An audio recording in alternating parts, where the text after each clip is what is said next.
పాల్గొంటారు వారందరికీ వెల్కమ్ చెప్తూ ఇక ముందుగా బీఆర్ఎస్కి సంబంధించి ఎందుకంటే వాళ్ళే ఈ ఫిరాయింపులపైన ఏదైతే కేసు వేశారో వారి నుంచి మనమైతే ఈ చర్చను స్టార్ట్ చేద్దాం.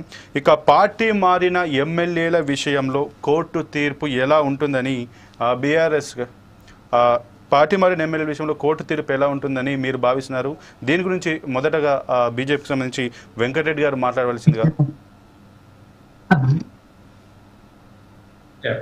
అందరికీ నమస్కారం. ముందుగా ఈ అర్హత ఎవరైతే బీఆర్ఎస్ పార్టీ నుంచి గెలిచిన ఎమ్మెల్యేలు 10 మంది కాంగ్రెస్ పార్టీలో చేరారో వాళ్ళందరూ కూడా ఒక నియోజకవర్గాన్ని బేసిక్గా తెలంగాణ ప్రజలు ఏమనుకుంటారంటే ఈ ఎమ్మెల్యేని గెలిపిస్తే రేపొద్దున మా నియోజకవర్గం బాగుపడుతుంది, లేకపోతే మా నియోజకవర్గం అభివృద్ధి చెందుద్ది, సంక్షేమ పథకాలు వస్తాయి, లేకపోతే మేము బాగుపడతాను ఒక ఆశతోటి ఆ పర్టికులర్ సెగ్మెంట్లో మరి నియోజకవర్గ స్థాయిలో వాళ్ళు గెలిపించుకుంటారు. అంటే ఒక పార్టీని బట్టి, పార్టీ కార్యకర్తలను బట్టి పబ్లిక్ కూడా వాళ్ళని గెలిపించుకుంటారు. కానీ గెలిచిన తర్వాత వాళ్ళు ఏం చేస్తున్నారంటే ఒక పార్టీ నుంచి ఇంకొక పార్టీకి యాంటీ డిఫెక్షన్ లా అని తొంగులు తొక్కి, అది ఎవరు తీసుకొచ్చారు మళ్ళా అప్పట్లో 1985లో రాజీవ్ గాంధీ గారు ఉన్నప్పుడు ప్రధానమంత్రి ఉన్నప్పుడే ఈ యాంటీ డిఫెక్షన్ లా తీసుకొచ్చారు. దాన్ని తొంగలో దొక్కి కాంగ్రెస్ పార్టీలో బీఆర్ఎస్ నుంచి మళ్ళీ జాయిన్ అయ్యారు. చెప్పాలంటే రెండు పార్టీలు కూడా అదే విధంగా చేశారు. అంతకుముందు ఏం చేశారు కేసీఆర్ గారు మొదట్లో 2014లో తెలంగాణ రాష్ట్రం వచ్చాక వాళ్ళకి వచ్చిన 64 సీట్లు 63 సీట్లు వచ్చిండే అప్పట్లో అది సరిపోవని చెప్పేసి తెలంగాణ రాష్ట్రంలో మిగతా పార్టీల నుంచి మరి చేర్చుకునే పరిస్థితి మనం చూసాం. అదేవిధంగా రెండవసారి కూడా 2018లో మళ్ళీ బీఆర్ఎస్ పార్టీ గెలిచిన తర్వాత మళ్ళీ అప్పుడు సరిపోని స్థానాలు వచ్చినప్పుడు వాళ్ళకి ఆపోజిషన్ పార్టీస్కి సిఎల్పి లీడర్ ఉండొద్దు, మొత్తం టోటల్గా దాన్ని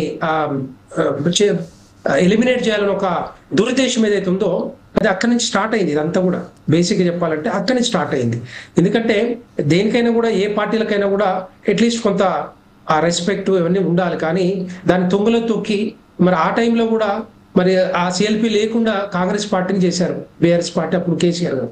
సో ఇప్పుడు వచ్చిన తర్వాత కూడా దానికి వైస్ వర్సగా మరి డెఫినెట్ గా వాళ్ళకు కూడా ఒక లెసన్ ఇవ్వాలని చెప్పే ఆలోచన ఉందేమో కాంగ్రెస్ పార్టీకి. సో వీళ్ళు 10 మంది ఎమ్మెల్యేలని బీఆర్ఎస్ నుంచి కాంగ్రెస్ చేర్చుకున్నారు. నేనేమంటున్నా అంటే ఎక్కడైనా కూడా ఏదైనా ఒక సెగ్మెంట్ నుంచి నియోజకవర్గం బాగుపడాలన్నా, అభివృద్ధి చేయాలన్నా, లేకపోతే సంక్షేమ పథకాలు అందాలన్నా కూడా అదే పార్టీలో ఉండి మరి అదే పార్టీలో ఆ నియోజకవర్గ ప్రజలకి సేవ చేస్తే డెఫినెట్ గా తెలంగాణ ప్రజలు హర్షిస్తారు, స్వాగతిస్తారు. కానీ ఒక దగ్గర నుంచి ఇంకొక దగ్గర నుంచి ఇంకొక దగ్గర జంప్ అవుతా ఉంటే ఏమనుకుంటారు తెలంగాణ ప్రజలందరూ కూడా స్వార్థ రాజకీయ ప్రయోజనాలు, లేకపోతే సొంత రాజకీయ ప్రయోజనాలు, లేకపోతే వాళ్ళ సొంత అభివృద్ధి కోసమో లేకపోతే వాళ్ళు డెవలప్ కావడానికే వీళ్ళు పార్టీలు మారుతున్నారని చెప్తారు కదా డెఫినెట్ గా. సో ఇదే విధంగా ఇదే జరుగుతూ ఉంది.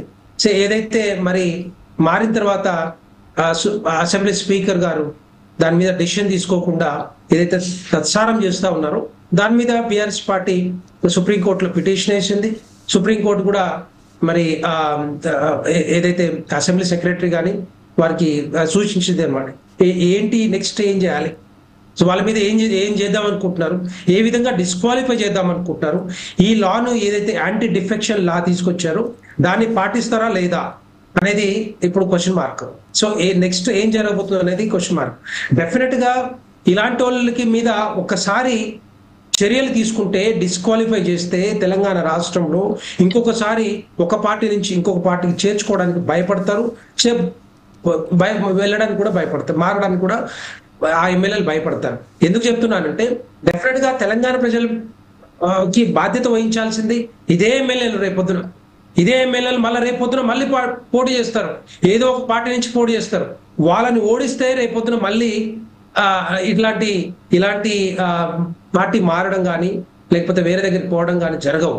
సో రెండవ పాయింట్ ఏంటంటే అక్కడ నాకు తెలిసినంత వరకు ఇవంతా కూడా ఎక్కడ డెవలప్మెంట్, ఏ పార్టీ అధికారంలోకి వస్తే ఆ పార్టీలోకి మారటం, వాళ్ళు బాగుపడాలని చూసుకోవడం. ఎందుకంటే డెఫినెట్ గా ఖర్చులు పెట్టుకొని వస్తారు, ఆ ఖర్చులకి తగ్గట్టుగా మేము సంపాదించాలని ఒక ఆలోచన ఉంటుంది.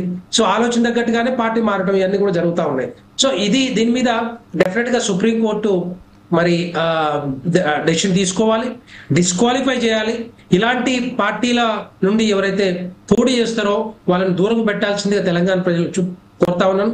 సో దీంట్లో ముఖ్యంగా ఏంటంటే ఎక్కడైనా కూడా ఒక కన్స్ట్రక్టివ్ గా ఒక పాలసీస్ కానీ ఎందుకంటే ఎంతసేపు ఉన్నా కూడా ఒక డబ్బు సంపాదించిన ఆలోచన ఉండకూడదు. తెలంగాణ ప్రజలకు ఏ విధంగా సేవ చేస్తారో అది చెప్పాలి ఫస్ట్.